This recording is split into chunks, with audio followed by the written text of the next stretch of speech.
हुनुहुन्छ अब इतिहासमा शिलामा के छ उच्च स्तरीय छानबिन गरेर श्री गणेशाय नमः श्री स्थानमा आएर यहाँ सबैले दर्शन गर्नुहुने सम्पूर्ण आम दर्शनवादीहरूलाई श्रीमान महादेव प्रसाद तर्फबाट तपाईँहरूलाई सोचेको मजेको सबै मनोकामना पुरा हुन्छ र इतिहासमा तिमीहरूले घुसेका आफ्नो गल्तीहरू भुल त्रुटिहरू सबै गरेर यहाँ आएर क्षमा आवेदन गर्यो भने श्री महादेव श्री कालचन्द्र बलम सिंहले उहाँले चाहिँ तपाईँहरूले जुन खाले चाहिँ सन्चो गर्नुहुनेछ।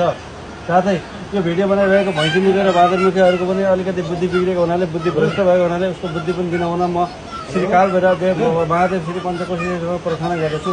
यस स्थितिमा तिमीहरूले पढ्न नजाने पनि एकमात्र पढ्न सक्ने क्षमतावान मान्छे आएर यहाँ आएर पढेर तपाईँहरू समक्ष यो कुराहरू प्रस्तुत गरिरहेको छ र यहाँ लेखिएका कुराहरू तपाईँहरू जीवनमा आफ्नो काम र कर्मदेखि कहिले पनि टाढा भाग्नु भएर तपाईँहरू भोकै मर्नु हुने सम्भावना धेरै देखेको छु भने जुन अहिले देखिरहेको छ त्यही कुरालाई यहाँ प्रश्न रूपमा यहाँ लेखिएको छ र तिमीहरूले पढ्न सक्दैन। यो कुरा भिडियो हेरिसकेर तिमीहरू मेरो कुरालाई अगाडि बढ्ने सद्बुद्धि जाओस्। ओम नमः शिवाय।